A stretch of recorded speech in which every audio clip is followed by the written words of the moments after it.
Hello students, this is Dharmit Kumar and welcome to the Raghavans Convent School online classes. Dear students, previous class में हमने नया chapter start किया था जिसका एक पार्ट हमने न्यूट्रिशंस पढ़ लिया था। चैप्टर का नाम था लाइफ प्रोसेस। फर्स्ट पार्ट जो था न्यूट्रिशंस वो हमने कवर कर लिया था। अब जो सेकंड पार्ट है उसमें एक बहुत ज़बरदस्त और बहुत मोस्ट इम्पोर्टेंट टॉपिक है जिसका नाम है ह्यूमन रेस्पिरेटरी सिस्टम। ठीक है, ह्यूमन रेस्पिरेटरी सिस्टम। ठीक है, तो वैसे देखा जाए तो सिलेबस के अकॉर्डिंग भी ये बहुत इम्पोर्टेंट है, लेकिन सिलेबस के हट के अगर बात की जाए तो भी बहुत ज़्यादा मोस्ट इम्पोर्टेंट है। ठीक है, रेस्पिरेटरी मतलब श्वसन, सिस्टम मतलब तंत्र। ठीक है, जब तंत्र आ रहा है, सिस्टम आ रहा है, इट मीन्स ये कि यहाँ पे मल्टीपल ऑर्गन्स काम करेंगे। एक सिस्टम है जिसमें मल्टीपल ऑर्गन्स मिलकर काम करते हैं। ठीक है, ये कोई एक ऑर्गन नहीं है, किसी और एक ऑर्गन का फंक्शन नहीं है। यहाँ पे मल्टीपल ऑर्गन्स जो है वो परफॉर्म करते हैं। ठीक है, तो पहले तो समझिए कि रेस्पिरेशन होता क्या है। रेस्पिरेशन मतलब श्वसन प्रक्रिया, सिस्टम, प्रोसेस। तो रेस्पिरेशन मतलब ये श्वसन मतलब सांस को अंदर लेना और सांस को बाहर छोड़ना। ठीक है, सांस को पूरा अंदर लेना, सांस को मैंने अंदर लिया, सांस को मैंने बाहर छोड़ा। ठीक है, इस सांस को अंदर लेना और बाहर छोड़ने में जो पूरी प्रक्रिया होती है, ऐसा नहीं सिर्फ अंदर बाहर छोड़ा नहीं, इसके अंदर हवा को जब अंदर लेते हैं, अंदर लेने में और अंदर जाके उसमें बहुत सारी जो है प्रोसेस होती है, वो सारी प्रोसेस को मिलाकर हम क्या कहते हैं, रेस्पिरेशन। ठीक है, तो ये होता क्या है, तो पहले तो ये है कि इसको समझिए पहले कि हम सांस लेते कैसे हैं। सांस, अब आप बोलोगे सर सांस लेते कैसे हैं, हम सांस नाक से लेते हैं। चलिए, तो पहले मैं भी यही समझता था कि हम सांस नाक से लेते, पहले मैं भी यही समझता था कि हम सांस को नाक से लेते हैं। ठीक है, लेकिन अब सपोज कीजिए मैंने नाक बंद कर ली तो मैं मुंह से सांस लेता हूं। ठीक है, तो ओवरऑल कहने का मतलब ये है कि ना तो हम मुंह से सांस लेते हैं, ना हम नाक से सांस लेते हैं, हम सांस लेते हैं फेफड़ों से। फेफड़े जो लंग्स होते हैं हमारे, उनसे हम सांस लेते हैं। ठीक है, अब ये क्या है कि हम में अलग चीज है। अगर यही आप देखेंगे तो बहुत सारे जो मछली है ना, मछली है, अब वो तो हमारे से सांस नहीं ले सकती, लेकिन फिर भी वो जिंदा है ना। ठीक है, तो उसका सांस लेने का अलग प्रक्रिया है। सांप है, चूहा है, बिल्ली है, या फिर कोई जो है, उनका सांस लेने का अपना एक वो है, प्रोसेस है, सभी का अपना अपना है। ठीक है, अभी हम बात कर रहे हैं ह्यूमंस के बारे में, तो हम बात करेंगे इंसानों के बारे में। ठीक है, तो हम लोग क्या करते हैं, नाक से सांस लेते हैं, मतलब नाक से हवा अंदर लेते हैं। ठीक है, अब हम हवा अंदर लेते हैं, हम हवा नहीं लेते हैं अंदर, हम CO2 ऑक्सीजन अंदर लेते हैं। ठीक है, ऑक्सीजन अंदर लेते हैं, और ऑक्सीजन जब हम अंदर लेते हैं तो फिर ऑक्सीजन, अभी समझिए इसको कि हमारा जो इम्पोर्टेंस क्या है, मतलब हम सांस लेते क्यों हैं। उससे पहले कैसे लेते हैं उससे पहले हम बात करेंगे कि हम लेते क्यों हैं। ठीक है, तो हम सांस लेते क्यों हैं, हम सांस इसलिए लेते हैं कि हमारे जो सेल्स हैं, सांस लेने से हमारे जो सेल्स हैं उनको क्या मिलता है, एनर्जी मिलती है। ठीक है, हमारे सेल्स को एनर्जी मिलती है। मैंने सांस ली, ठीक है, मेरे शरीर के अंदर गई, ठीक है, और वहां पे मेरे जो सेल्स हैं उनको एनर्जी मिली, पहला। सेकंड है हमारा, सेकंड क्या है, सेकंड हम जो है वो हमारे सांस लेने से ऊष्मा मतलब हीट जनरेट होती है शरीर के अंदर में। ठीक है, हमारे शरीर में हीट दो तरह से जनरेट होती है, एक तो है कि ब्लड के सर्कुलेशन से, और दूसरा है हवा के मतलब सांस के कारण। ठीक है, तीसरा क्या है कि मतलब जो वेस्ट होता है उसको भी हम बाहर निकालते हैं। ठीक है, तो ये चीज मतलब हम लेते, अभी हमने सांस को अंदर लिया, ऑक्सीजन को अंदर लिया, तो सबसे पहले ये है कि हम नाक से लिया हमने। यहाँ पे थोड़ा सा एक डायग्राम आप देखेंगे, ये डायग्राम मोस्ट इंपोर्टेंट है। है ना। इसको देखिए, ठीक है। से पेज नंबर 104, ठीक है। नसल पैसेज के थ्रू हम क्या ले रहे हैं, हमने सांस ली, ठीक है, और हमने उस सांस को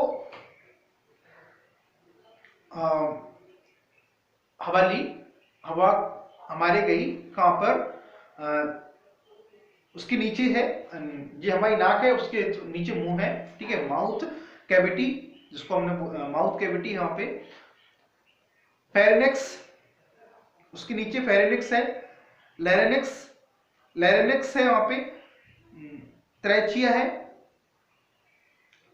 उसके नीचे में आप देखेंगे रिंग्स ऑफ कार्टिलेज है, जो गोल गोल है वो रिंग्स ऑफ कार्टिलेज देखिए, अपनी बुक में देखिए आप, है ना। और उसके नीचे फिर लंग्स है, लंग्स के ऊपर एक बोन स्ट्रक्चर है, ठीक है, इसको हमने बोला रिब्स। और अभी इसका सभी का एक एक प्रोसेस समझते हैं, क्या क्या प्रोसेस होता है, ठीक है।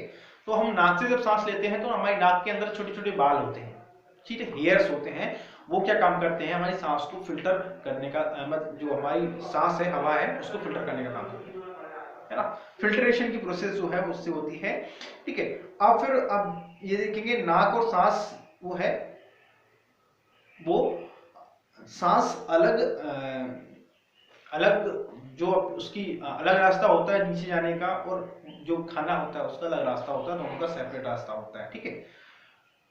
पेरेनिक्स, अब एक जो यहाँ पे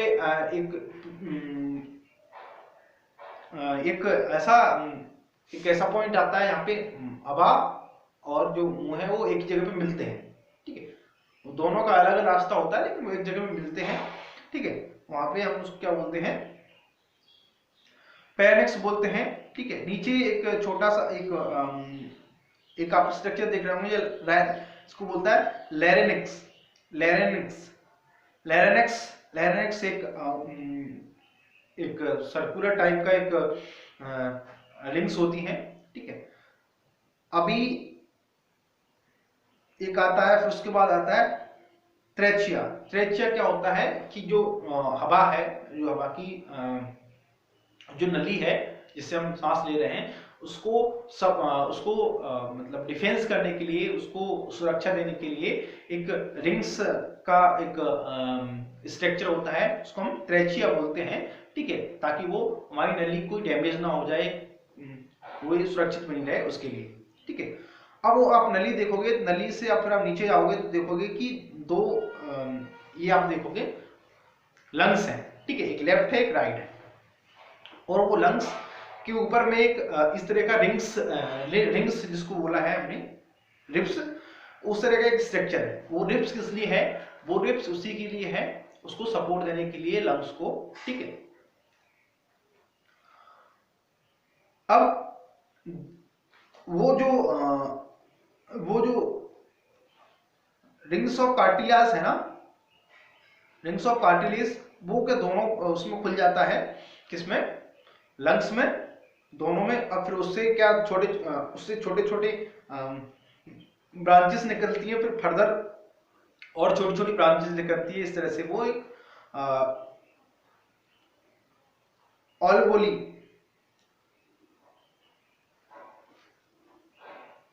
देखिए यहाँ पे देखिए, आप इधर साइड में लिखा है ना रेस्पिरेटरी ब्रांचेस, देखिए,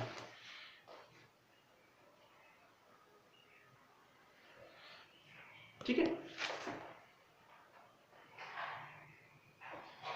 रेस्पिरेटरी ब्रांचोलिस, तो ये क्या है, ये एक दो नहीं होती है, आपको उसमें कम दिख रही है, बिलियंस में होती हैं, ठीक है, थाउजेंड्स होती हैं।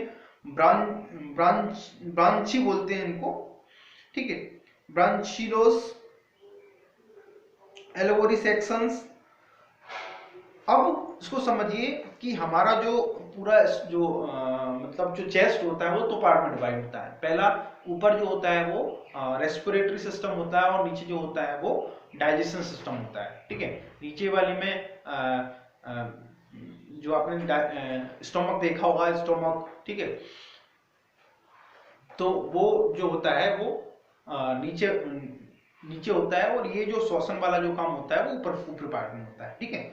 अभी ये क्लियर हुआ आपको रेस्पिरेटरी ब्रांचेस होती हैं, सारी चीजें होती हैं। अब हम जब हवा लेते हैं तो वो सारी चीजें उसमें जाती हैं, और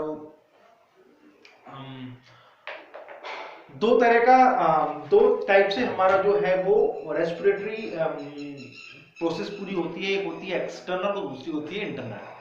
ठीक है, अब ये एक्सटर्नल और इंटरनल क्या होती है उसको हम पढ़ेंगे थोड़ा सा। देखिए लास्ट पैराग्राफ हम पढ़ रहे हैं। When the body size of animals is large, the diffusion process alone cannot take care of oxygen delivery on all parts of the body.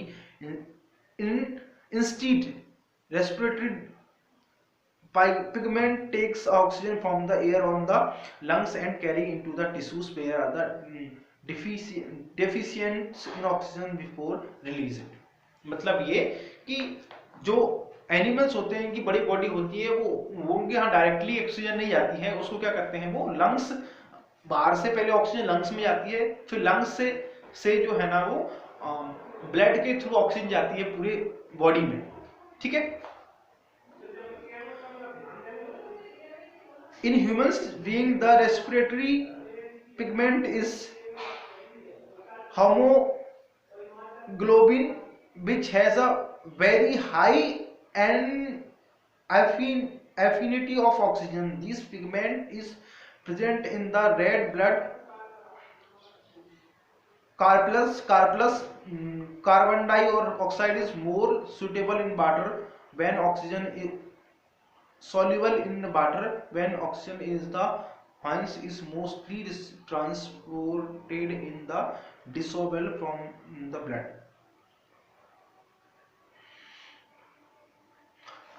मतलब ये कि उधर से कार्बन डाइऑक्साइड जो कि ब्लड में सॉल्युबल होती है वो उधर से सारे बॉडी से हमारे पास आती है और वो हवा के थ्रू बाहर निकल जाती है। क्लियर हुआ आपको? ठीक है, ये हमारा पूरा रेस्पिरेटरी सिस्टम था। इस पे हमने रेस्पिरेटरी सिस्टम एक बहुत बड़ा मतलब बहुत डीपली है, इसको आप आगे क्लास में ही पढ़ोगे जब आप बायो फील्ड में जाओगे तो ये चीजें हैं। अभी नेक्स्ट क्लास में हम ट्रांसपोर्टेशन पढ़ेंगे और एरोसन पढ़ेंगे। ठीक है, इससे अलावा हमें चैप्टर फिनिश हो जाएगा। और ठीक है, तो आज के लिए इतना काफी है। Thank you for the watching video. Stay safe.